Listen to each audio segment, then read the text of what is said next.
Welcome to Sex Therapist Shoot the Shit, brought to you by the University of Pleasure. I'm Dr. Tera Jansen, licensed psychologist and certified sex therapist. And I'm Laura Rademacher, licensed marriage and family therapist and certified sex therapist. Hey, Laura. How you doing, Tera? Good. I'm good. It's fall. It's fall. We got here, finally.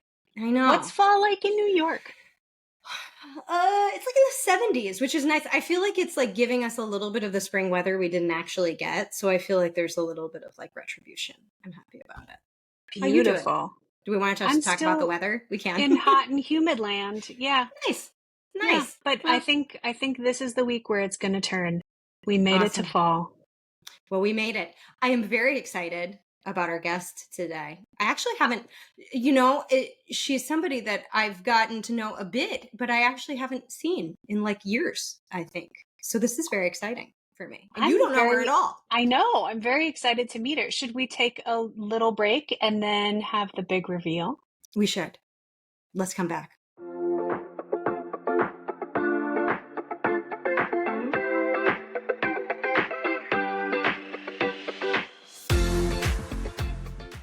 Are we ready? We're back. I'm ready. Reveal. Who do we have? Oh, reveal. Big reveal. Whoa. Hey, it's me. It's Margaret. It's Margaret.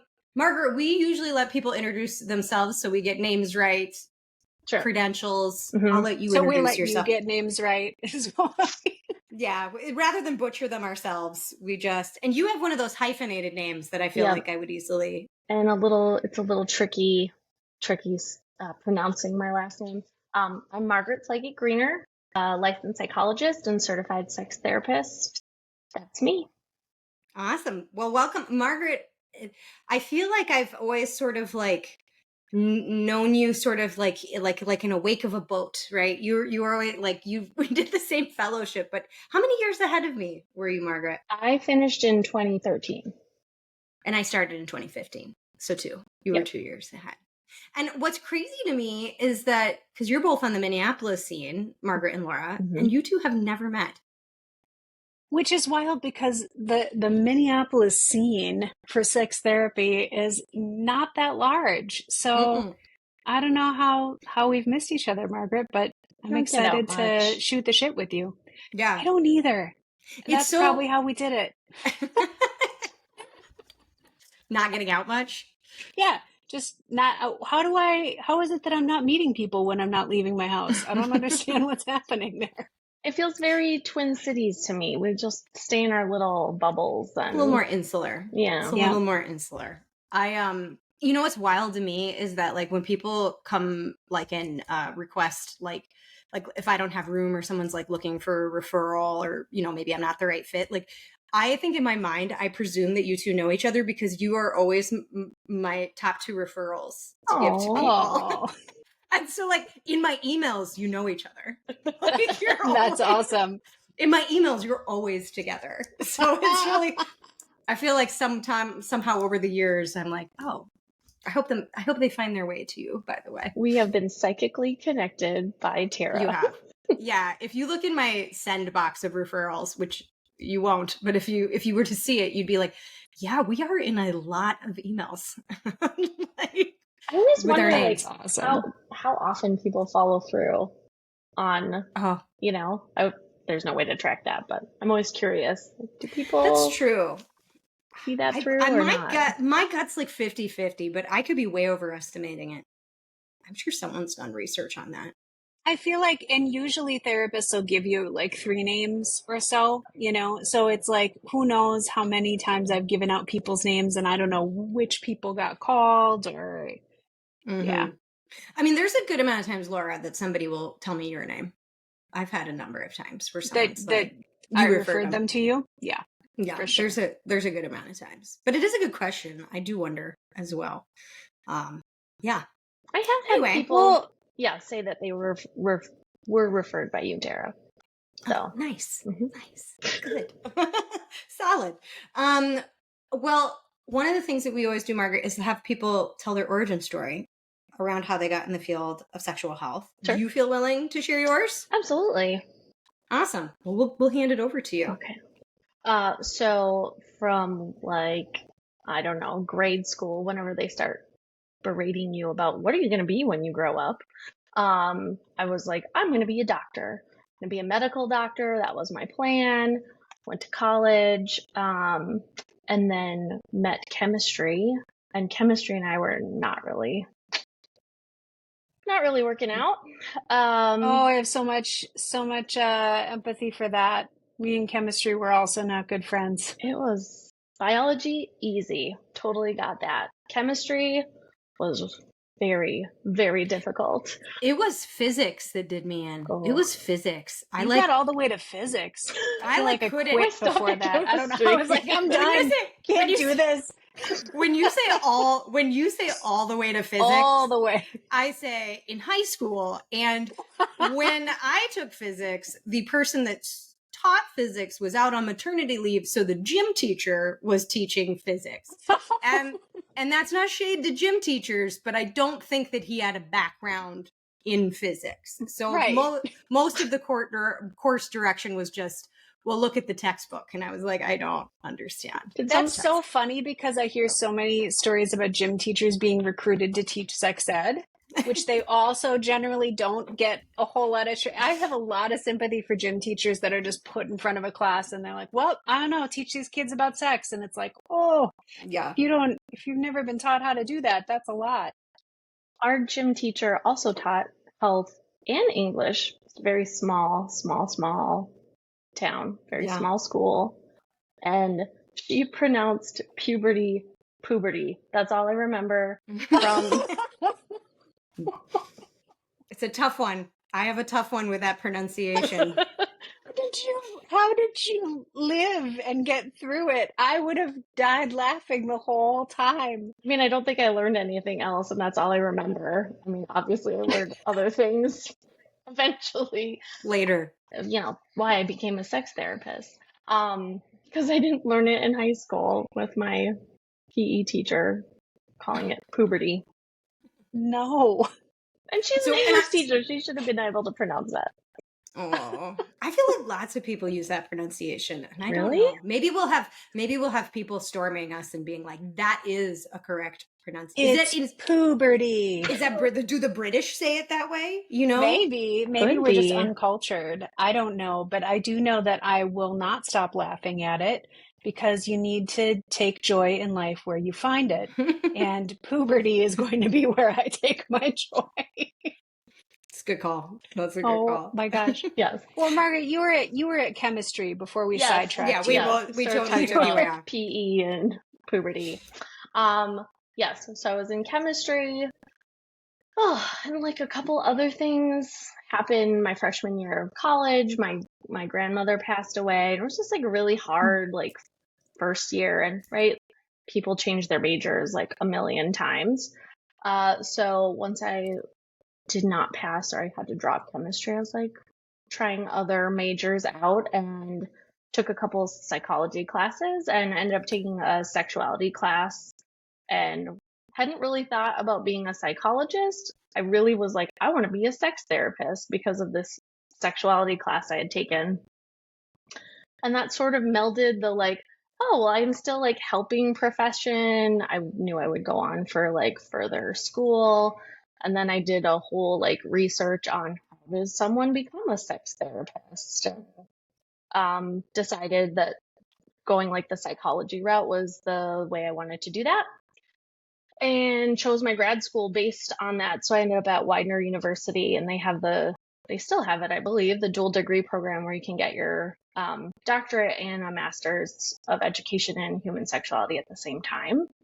So, got on that track. And was Widener one of the first places to do that? There's like more people doing that now, but I feel like Widener wasn't Widener one of the first? I think so. I forget when they started that program, but and it's, I believe, one of the oldest PsyD programs in the country.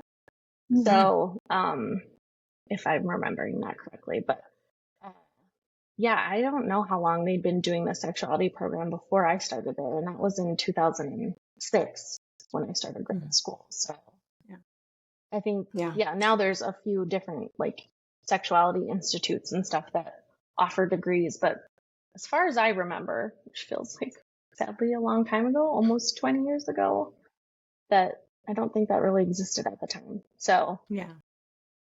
It's so amazing. And I don't know how you two feel about this, but like it's been really interesting. And because I think all three of us have maybe been in the field for a minute here.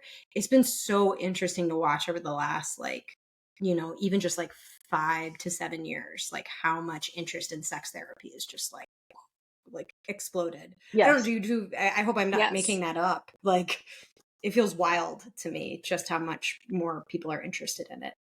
No, when I went back to school for my master's degree in 2007, and I knew I wanted to be a sex therapist at that point. And there was the only thing in town was the postdoc at the U of M, which is an amazing program. But if you're not getting a doctorate, that's out. And so that's part of why I went for my master's in marriage and family therapy. And then I got my ASEX certification as I went, but there weren't even like online. Now, if you want to be a sex therapist, there are so many online options, and you don't have to be, flying to different parts of the country for trainings like I was when I had a 3-year-old and I was desperately trying to piece together my sex therapy certification. I'm so thankful that there are more options for people now, because it has not seemed like it's been easy. So Mm-hmm. Yeah, for sure. I would, cause and just like you are, Laura, I don't know if you, Margaret, are you an ASEC supervisor as well? No, I'm not. That's something I've thought about, like adding to my whatever repertoire, but haven't followed through on that yet. So well, I was supervising somebody not that long ago, and we were kind of chatting about all of their options. And then I went on to ASECT, and I was like, I had this, like, I was really happy for them, but I also was like a little angry. I was like, you have so many more things that you have. I was like, this is so much easier. Like, and also I was like, you have an online application? I remember spending like an hour with paper and being like, yes. I faxed in like 120 pages of an application way back when. Yes. I know. That was wild. It's so funny, right? And I am truly not like, I'm not like bitter. It wasn't like, but I was just like, oh my gosh. Like, this is... It can be a both and. It can be a we're happy for everybody now, and also we wish it hadn't been so hard for us. Oh, yeah. I mean, it was just, that application was brutal for me. Yes, it was. I remember having to go through a lot because they were trying to streamline a process with like Widener, and also being at PHS. It's like, well, obviously I have the credentials. All of these things might not have been, quote unquote, ASECT approved. So they were trying to like it was, and then trying to find all the descriptions of classes and courses I'd taken in grad school. I was like, it's in a bin somewhere or in a binder. I don't know. This kind of like predates everything being online. So for anyone listening that has maybe any interest, if you're like listening because you're maybe an aspiring sex therapist or interested in maybe becoming a sex therapist, scan everything you do. Scan every program, every your syllabi. Yes. At least now you can like scan them and store them easily, versus like what I had was just like boxes of, all of these old programs and stuff. But like that is always the one thing that you're like, oh yeah, I've done a lot. And I can prove it. Yeah, I swear. Yeah. Margaret, it sounds like there was one sexuality class that inspired you to become a sex therapist. And I'm so curious, like, what was it about that class? Had you had any interest in sexuality before that, or was it just a really inspiring class? Well, I think like a lot of other sex therapists, I feel like a lot of us will always say like, oh yeah, I've just like always been very comfortable talking about sex, and like my friends would come and talk to me about whatever issues they were having, and it definitely was like that kid. And I feel like raised in a pretty sex positive household, so I feel like that made all of that a lot easier. And the course that I took, was probably one of the first like smaller classes I'd taken in college. So it was, not like a big lecture, hundreds of students. It was like 50 students. And I thought the professor did a pretty good job of like incorporating just like a really wide range of information. And it was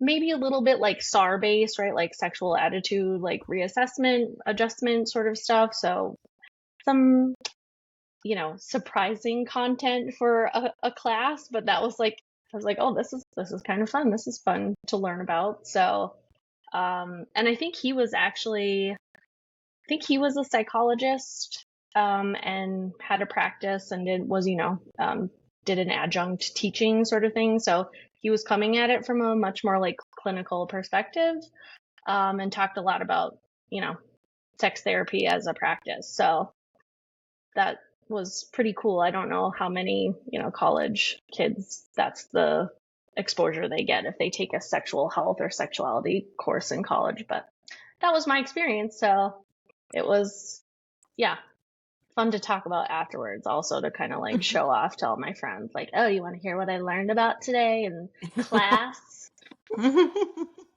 Class. I know we had a couple topics we were maybe going to chat about, but I just very briefly can we just talk about what the SAR is for a second?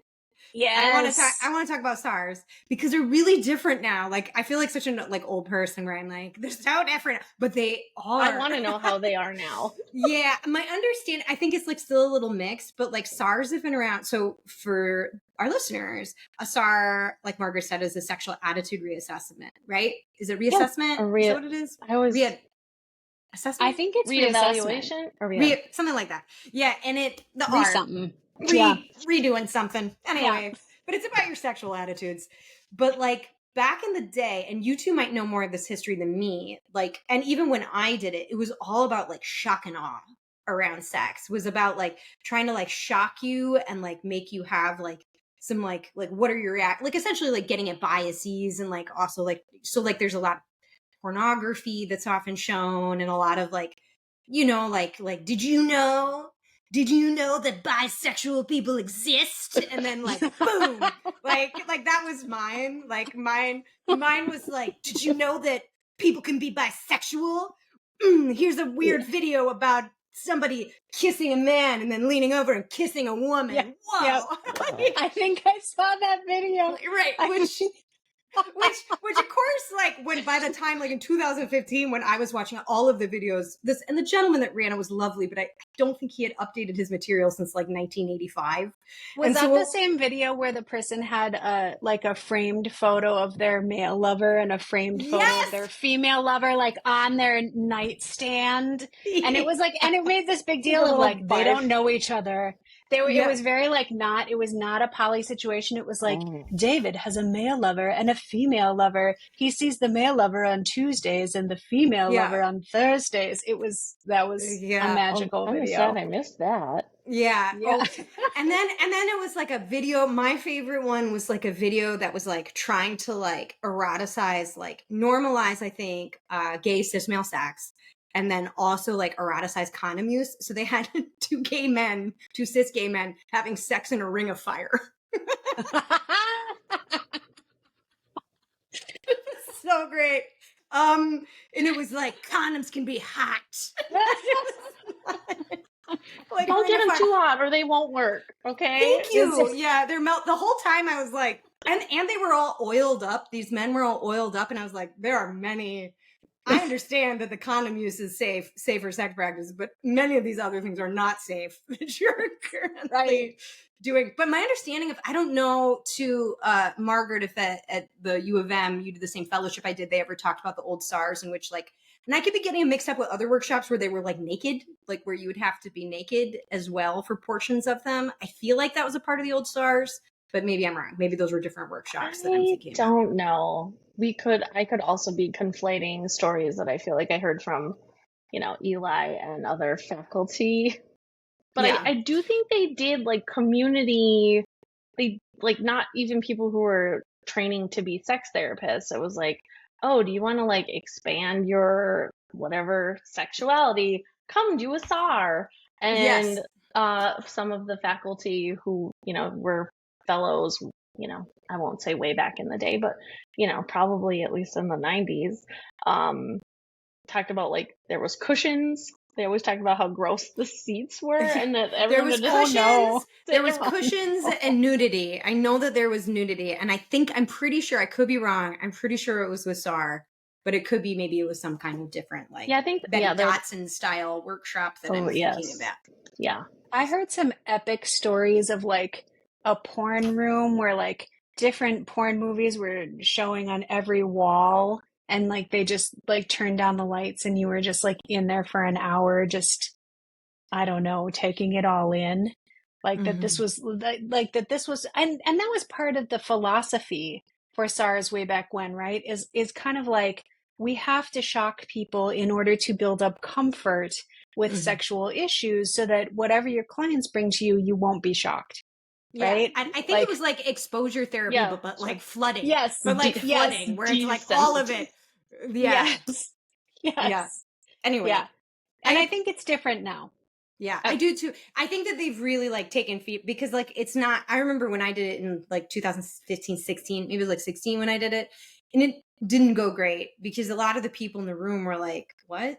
Like it like almost felt more offensive than it did helpful, because people were already like, people are just so much more plugged in, and especially with the internet, it's like, yeah, I've seen pornography. I think especially like you take that like that video, the bisexuality video, right? Like, and people in the room were like, I am bisexual, and also this isn't my life, and this is like, confusing. It felt really rigid. Like, why? Yeah. It was like, I love both people 50%. That's what being bi means. Mwah. Mwah. like that's like, it was like a very like limiting view of some of those things. So like, it's certainly, I'm appreciative, but I that like some people I think have gone in and revamped it, and I think are engaging with it very differently. But I couldn't help myself, Margaret, when you talked about the SAR, because the SAR, it was, that sort of primed me, because then Widener, a lot of those sexuality classes were like that, and very, I'll say, experiential. Not that we were having sex in class, obviously, but like, exposure to lots of videos. And I think one of the best classes actually I took in the sexuality program there was, I want to say it was like a sexual diversity course. And so we had to write a research paper on like a topic that we felt the most uncomfortable with. And so we had to do a bunch of research on a sexual issue that we were like, ugh, like that's really hard for me to think about, which I thought was like, that was very helpful. And my professor got, as many speakers as he could to come into the class, like, found a person who was in a poly open relationship to come and talk to us, like what that was like. Had some people in the kink community come and do like some demos for us. And like, that was really cool, because it was like, okay, these are real people, and they can tell their story, and we can interact with them and ask them questions and kind of learn like directly from people like living that. So that was cool. That was awesome. Probably one of the best classes. But I had other SAR experiences that were more along the lines of what you're talking about, Tara, where we're all like, what? Why are we, where did you get this video? Is this even legal for you to have? Like, there were some of those too. I know there was a couple topics we were going to talk about today, Margaret. One of the ones that you brought up, I think that kind of lends itself well to this is like, you were talking about like, as we think about like the SAR and sort of like the things that shaped us, and being sex therapists, you had brought up, I think when we were kind of having our pre-meeting, like how people respond to finding out you're a sex therapist. Do you mind saying more on that? Can we hold on that and take our little break? Oh, yeah. And then when we come back from break, that'd be a great place to start. Okay. We'll be back. Okay. And we're back. That weird break. Yeah, this is such a good topic though, because this comes up, I think, probably in all of our lives, which is, you go to a party. Margaret and I don't, because we've already established that we stay home. But, if we were to go to a party someday, and people say, what do you do? Do you say, I'm a sex therapist? Do you say, I'm a therapist? Like, how does that go? Usually I say if it's a totally unknown to me group, I'll just say I'm a therapist. And then, if someone asks me what are some of my areas of interest or specializations, then I'll say that sexual health or sexuality is one of them. And most of the time people don't ask a lot of questions after I say that, but sometimes people do. I don't know. What do you two say? It depends how bored I am. Like if I'm I will say, like, I am probably discerning in certain environments where I'm just like, I don't want to get, like, if I'm on a plane, no, thank you. I don't know what I'm going to be trapped in. I don't know. So there are like certain scenarios in which like I probably am more like limiting, and I might just be like, I might say I'm a psychologist, because sometimes too that can mean research or something else. Sure. Do you know what I mean? Because sometimes I also don't want to divulge that I'm a therapist either. Right. Plain example would be a good one. I've done that and it was a bad idea. And so but if I'm bored, I will, if I'm answering this question very truthfully and someone's like, what do you do? And I'm like, I'm a sex therapist, just because I'm like, because usually people will be like, oh, tell me more, right? Or like kind of be like, even what is that? So I am curious, like, what are the weirdest questions that you all have gotten? Like, or just interesting questions that you two have experienced getting? I honestly, and this is a boring answer, I don't think I've gotten any interesting questions. Mainly what happens is if I tell people I'm a therapist, or if I tell people I'm a sex therapist, a lot of times I will get a lot of stories from them. Like things just start tumbling out for people, which is sometimes fine and sometimes fun. And Tara, I think your example of being on a plane is like, yeah, I'm really careful what I say that I do when I'm stuck on a plane for potentially 4 hours. Or times when this has been funny. Sometimes I'll have like, I need a plumber at my house, or like something's broken and I'm waiting for a call for a repair person, and they'll get my, hi, you've reached Laura Rademacher, certified sex therapist voicemail. And so I'll get this voicemail back from whoever I'm trying to talk to that's like, well, hi, this is so-and-so from whatever heating, and you can just tell that like they were not maybe ready to get that voicemail, which is totally understandable. But yeah, I think I just get stories. What about you, Margaret? I often get the question, like, what's the weirdest thing you've ever heard? That one. I had someone once ask me, I was actually very surprised. I was expecting that person to ask me some of that similar questioning, like, I don't know, sort of sensational sort of questions. But this person asked me like a lot of like, what would be like the top 3 things or advice you would give like a couple in a long-term relationship, and asked me a bunch of really great questions, which surprised me. I wasn't expecting that. So I like really appreciated that conversation. And we were on a trip with friends, and some friends of the friends were there. And I got kind of cornered into a conversation about like, how do I get my wife to want to have sex with me more? That's a rough casual conversation. Yeah, that's a rough casual conversation. And I told him, you know what you could do, because this is this, cishet man. I was like, well, I think my answer would be like, work on dismantling the patriarchy. Then your wife might be more interested in having And he just looked at me like, and I was like, then I went into a whole spiel. Alcohol might have been slightly involved. So I really kind of went off on a tangent about, women and girls, how we're socialized and desire, and, all that sort of backdrop. Of why it's important to like, let's take down the patriarchy. Then maybe your wife will want to have more sex with you, and equality in your relationship. That was such a great answer, and I'm not sure that he took it in that moment and in that setting, but might not have. But that was a great answer. I've gotten asked those 2 questions a lot, like your advice, like kind of being put on the spot, like, what's your top advice? And I'm always like, everyone is so annoyed with me because I'm like, it depends. Like, what's the circumstance? Who are the people? What, like, I'm so obnoxious. Yep. Like all the time. I'm like, it totally Such depends. a therapist. I know. I'm like, and so, yeah, it's like such a therapist sort of like, well, what are the circumstances? What are the dynamics? And very quickly people grow bored with me because I'm like, well, I do every once in a while, just if somebody's like I want the conversation to end, I'll be like, never underestimate the importance of a really good lubricant.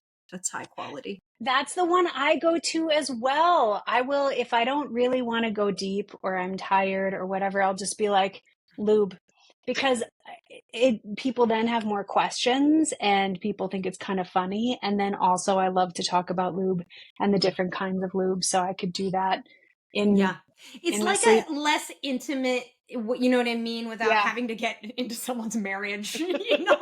Right. Like, or discussions of dismantling the patriarchy in a way that maybe would take up some time.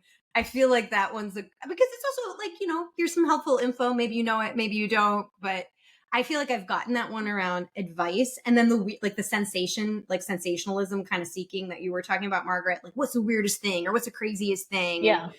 And like usually my answer for that, because like, you know, I'm not trying to like fetishize clients, right? Like, so a lot of times I'll just say like, you know, after a while, none of it's weird anymore.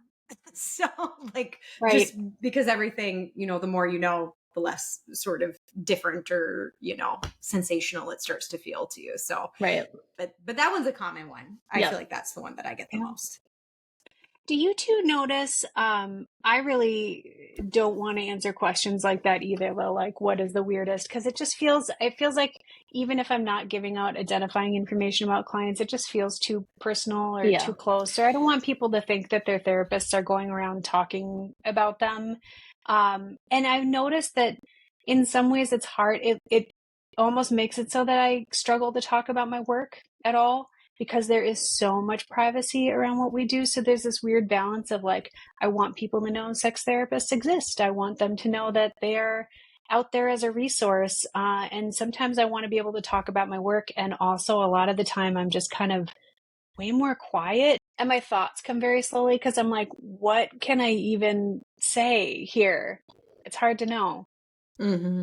Yeah, I relate to that a lot of just when people ask, like, oh, how's work? How's work been going? Good. Like, I don't know what else to say. Yeah, I know people ask that question, just, you know, sort of making conversation, but I'm always like, I don't know what you expect me to say because, there's so much, most of my work I can't share. So it's nice to have fellow therapists for friends that you can consult with and real talk about work, and you don't have to keep it quiet everywhere else. Yeah. It's, you know, like, I think like kind of early in my career, I remember somebody asking me like, what's the craziest thing? And like, you know, I was very beginning of my career and I'm like, oh, what is it? And then I was like, wait a minute. I don't think someone else's life should be like my entertainment.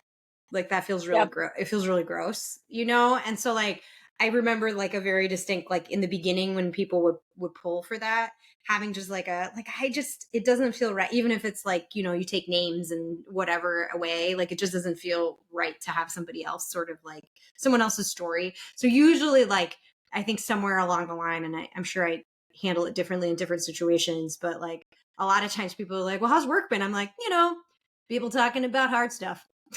Like that's just usually and then everyone's like, well, that was boring and unentertaining to me.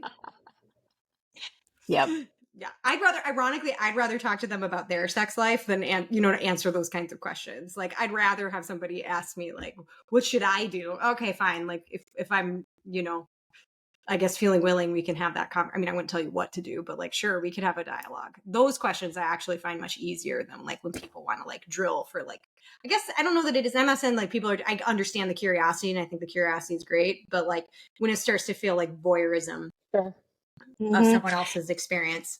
You know what feels like that to me is whenever you see a post about like an emergency room scan of something that got stuck up somebody's butt, you know, and it's like, I guess we need to get that public service announcement out there of like, don't put anything up your ass that doesn't have a flared base, because it can get lost in there, right? Like, okay, that's great, but that doesn't usually feel like the tone that it's being done with. I feel like the tone is much more like, what's the weirdest thing that went up somebody's butt, and it's just like, do we need to do that? I don't know. Yeah. I am like, I'm curious for you, Margaret, do you feel like you still, now that you've like been because you've been in the profession a while, right? Yeah. So I've been out in practice since 2013. Mm-hmm. Yeah. So you've been doing this for a little bit. Do you feel like you still get as many questions, or do you feel like people have just kind of been like, like, well, as we were talking about earlier, I don't get out very much anymore. I'm not really meeting new people. So everyone I know is pretty known to me. So the conversations are different. I feel like I'd probably get more of that if I was out interacting with like new people and different social situations. Mm-hmm. Yeah, I feel like as I've gotten like further along in my career, just less and less people ask me about it. Mm-hmm. Maybe I've just become generally less interesting to people, which is also fun. Do you think there's anything about being young and presenting femme that invited more questions? Like, I can think back to the beginning of my career, and I remember vividly, and it was always like older men, and they'd say some version of, "What's a nice girl like you doing in a career like this?" And I was like, "What do you mean? What does that mean?" But I definitely get less of that now, and I've wondered if it's because of age or if our society has evolved. I don't know. I mean, my pithy answer is, well, I'm a woman over 40 in America, so the world has lost all interest in me. That would be my pithy, cynical answer, which may not be the most appropriate. I don't know. What about you, Margaret? What have you experienced? Well, I was thinking about what we were talking about earlier. Like, there's more, I don't know, I think more people talk about therapy now and more people are in therapy. I think there's just like more general knowledge and acceptance around therapy. And like we were saying, like, are there more sex therapists? It seems easier or there's more channels to getting into the field. So, right, is it a little less shocking or surprising or feels less rare because, right, you can be on whatever social media platform and see all kinds of therapists, including sex therapists, talking about that. So it feels a little less surprising, maybe. Yeah, I think that's true too. I think that's really real. Like, I think it's not as like unique as it used to be. And so I also think that just is like, to your point, like I listen, like somebody, might be like, I follow 80 sex therapists online. So what, on Instagram. So who cares? Like, that's a hopeful answer. I like that more than, I mean, it's probably that we're getting older too, but I like that answer more. Mine is more cynical. Yes. with more said for entertainment value, but maybe some subtle truths. I think your question is a relevant one about age, right? Yeah, for sure. Yeah. I know there was another topic before we run out of time today, Margaret, that you had brought up that you had a little story that I actually was like, I think I really want Margaret to share this. Yeah, I'm like, okay, I'm going on this podcast. I'm going to ask the sex therapist, how would you handle this scenario? It's not really a clinical scenario, but again, I feel like this is a question, I work with a lot of parents, whatever, that might ask me about. And I was like, well, I'd probably have a better answer in that scenario. But my 8-year-old son caught me off guard while we're shopping in Target a few weeks ago. And I wasn't paying attention because I was just trying to get us out of there as fast as we could without having to spend, half an hour agonizing over toys and video games. So I'm looking one way and he's looking at the other side of the aisle, and we're in the, tampons aisle with the condoms and the lube and the sex toys. And he has to tell me or ask me, Mom, what are those things? And I just froze, was like, like did not know what to say in the moment, just like total, just deer in the headlights, and was like, I can't talk to you about this right now. Ask me again later. And we left. So I was a little disappointed in my lack of response. Thought I would be a little bit better prepared, because we talk about, bodies. He knew the word uterus when he was 3. He thought he had 2, so he had to do a little, talking about that I always like to use the word like most boys don't have uteruses. Some do. But he's like, I have 2. Okay, 2 uteruses. Some people do have 2 uteruses, but I'm pretty sure he does. But so he knows, right? I'm using all the words and language and talking about bodies and consent, but was not ready for him to ask me about the sex toy aisle in Target, which I'm so glad that they just like have that there. That's awesome. Mm-hmm. But I wasn't thinking when I just walked down that aisle with my curious 8-year-old. By the way, did he follow up? He did not. Did he? He didn't. And I'm pretty sure he has once discovered, but that was a few years ago, in a drawer in my bedroom, something. And I think I just said like, oh, that's a special massager. I think that's all I said, keep it simple. And he was like, oh, okay. Because most of the time you don't need to go deeper than they're asking. And he was like, that's fine. Didn't ask me any more questions. I was not ready this time. Well, I totally empathize with this as a mom and a sex therapist and having done sex education in the past, but mainly for adults. Right. And so you feel so prepared on one level, but then it's actually a different thing to try to figure out, okay, what's the developmentally appropriate way for me to address this? And I also think that so I've done the same thing where my son has asked me things and I've been like, oh, I really should have an answer for this. And I don't in this moment. I'm just blanking. I think it adds another layer when we're talking about pleasure. And I think that really like brings up some of the anxiety for folks. Like, just like you said, the word uterus, and probably a lot of body words and body part names, that feels a little more science-y almost in a way, but like try to answer a kid's question when they're like, what's an orgasm? And you're like, that one might be a little bit more difficult or more uncomfortable to answer, I think, for a lot of adults. Mm-hmm. Especially when you're taken off guard, right? Yeah. Like that wasn't like a prepared, like, okay, I think the age has come to like start talking more about like maybe A, B, C, or D, but like when you're in Target, you're just like, like you're just trying to get through Target, get through that experience. I just need to go get the eggs. Like, don't. Yep. Stop challenging me. Yeah, he missed that memo. So yeah, I mean, it is a good question, like kids and sex toys, right? Like I'm not an expert in kids. You have who's Lindsay, who we had on. Lindsay Hoskins. Yeah, who we had on. What do you think Lindsay would say about that? Do you have any sense, Laura? You know her recently. You wrote a book together. I channel Lindsay Hoskins for a moment. That is a tough job. Knowing full well, Lindsay, we are not actually representing you here. Yeah, that's true. That's true. Lindsay would do this infinitely better. But I feel like what Lindsay would say is that it's a good thing for us to talk about pleasure. We don't have to go in depth, but that idea of you want young people to know that like sex is supposed to feel good, because then if it doesn't, at some point they know to seek out help, or they know like, hey, this isn't what this is supposed to be. And that young people are making empowered choices when they get there. Your 8-year-old's not there yet, right? But like when they get there, they're making empowered choices rather than being sexual because they're trying to keep a relationship or they feel like they're supposed to, or any of those reasons. So I wonder if there's just some brief thing that could be said about like, oh, that's something that people would use to give themselves pleasure, or if they're being sexual with a partner, they might use it with a partner.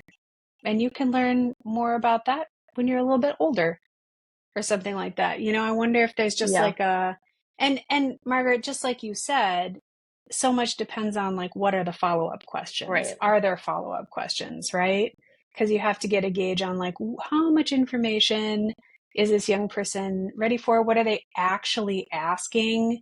Because I think sometimes we can go off on a tangent that was like, that's not what they were asking at all.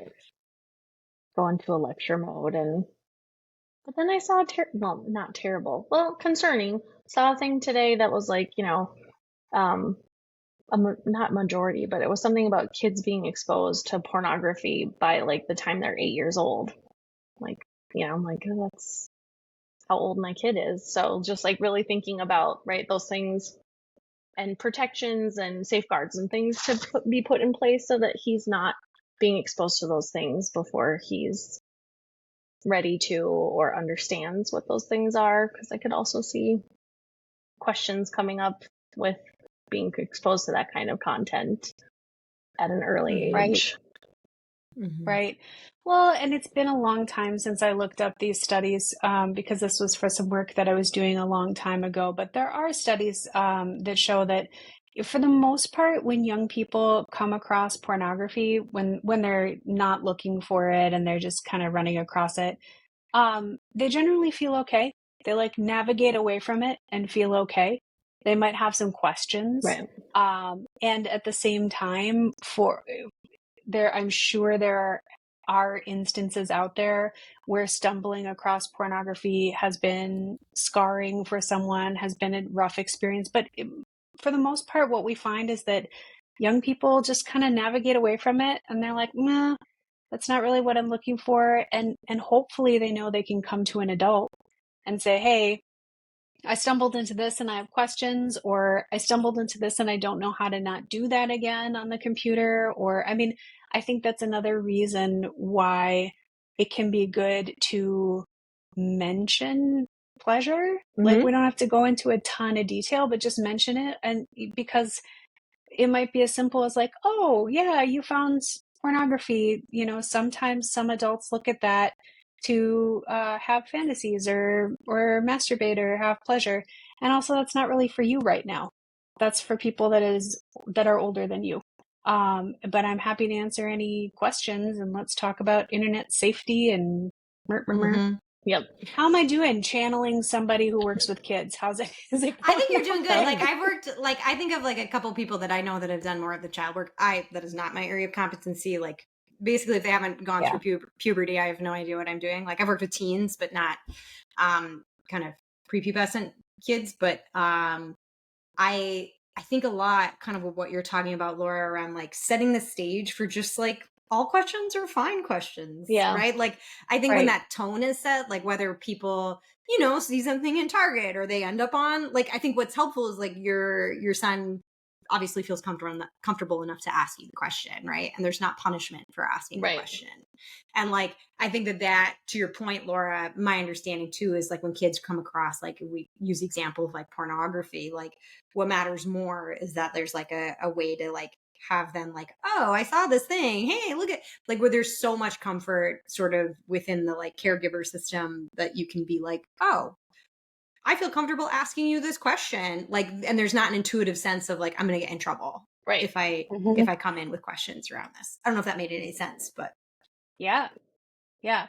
Because we don't want kids to have fear, especially I guess whether things are coming up accidentally or whether they're seeking things out. Like we just don't want them to be fearful of asking a trusted adult questions because that's the way they get support and help. It's so funny. Do you all as sex therapists, like I don't work with kids and I try to make that clear to like everybody, I don't have children and I don't work with, I have no idea what I'm doing with children. Just across the board, not just about this, like across the board. And so like, do you two, I have had a lot of people like friends that are like parents, like reach out to me because maybe their kid came across something online or because maybe something's happening with a sibling and they kind of like, mostly because they're kind of panicking and I may be a person that they know that at least knows something about, certain things. Do you two get a lot of those kind of SOS calls from people? I feel like I've gotten many. Yeah, I've gotten those. Yeah. I've done the SOS call recently. And I won't go into detail just because, my child deserves privacy too, but something came up that brought up feelings for me recently. And I got on the phone with another therapist that I know. And I was like, this happened. And luckily they were very sweet and like talked me through and was like, okay, well, I know you're having big feelings about this conversation, but remember the points that you want to stick to are that it's good to talk about and you're glad he came to you and this and that, you know. And it was, I just want to say that, like, we need that too, you know, Margaret, just like you're saying, like, we have the moments where we don't know what to say either. And we have those moments as a parent where maybe like our fears come up, or we're just like, I'm having this conversation already. Yeah. And it's really good to have support for, no matter who you are, where you can reach out and call a friend and be like, help me brainstorm what I want my main points to be on this, because I may at some point have to draw myself back to those main points because I might have emotions come up in this conversation. Yeah, we don't always have it all together. We're human too. We're humans first, therapists. Oh yes. I don't know, somewhere on that list, not necessarily human shopping in Target, not ready for a sex conversation with an 8-year-old. Right. I think that that's very fair. There's a lot happening in a Target typically. Like, there's a lot. Too much. There's a lot happening. I want to be conscious of your time today, Margaret, because I know we said we wouldn't keep you more than an hour. So I want to be conscious. Thank you so much for coming. You. This was so just fun. A delight. It was a delight. This was wonderful to chat with you. Yeah. It was good to shoot the shit. We enjoyed it. I'm always happy to shoot the shit. I'm a yapper, as they say, so. Do you have a website or anything where people could find you if they wanted to? Yes. My website is greenertherapy.com. So the second portion of my last name, therapy.com, Greener Therapy. That's me. Greener, like the color greener. Yes, the grass is greener. So got it. Anything, Margaret, that we didn't ask you this at the beginning, but any kind of areas where you kind of are especially passionate and work within? It's sort of sex adjacent, I think. I don't know. I think there's a lot of sexuality and sexual health stuff that comes up. I see a lot of with like perinatal mood stuff. I see a lot of moms postpartum, and you know, I've had people come to me with those issues, and then, you know, sexual pain or returning to sexual functioning, or, you know, differences in desire with, you know, transforming your relationship through having kids. So that's an area where I see a lot of people. And my other sort of area where I see the most clients is probably gender related. So those are my two kind of hot areas. Awesome. I like it all. I like variety. Yeah. So me too. Well, thank you, Margaret, so much. Laura, anything other final questions you have? You can always find me at laurarademacher.com. I have online classes. It's at classes.laurarademacher.com. And those are, you know, on demand access whenever you want. And because this podcast might attract people who are interested in sex therapy, I just started a new semester of teaching at Southwestern College and New Earth Institute at our Human Sexuality Certificate program. So I won't name specific classes since sometimes there's a delay in when these come out. But if you are looking for a sexuality training program, check us out at New Earth Institute. It's all online, so you can access it from anywhere. And you can find me at Tera Jansen, TeraJanscn.com. And also check us out at our mothership podcast, the University of Pleasure. Thank you both. Have such a good day. Bye. Bye. Thank you, Bye-bye. Margaret.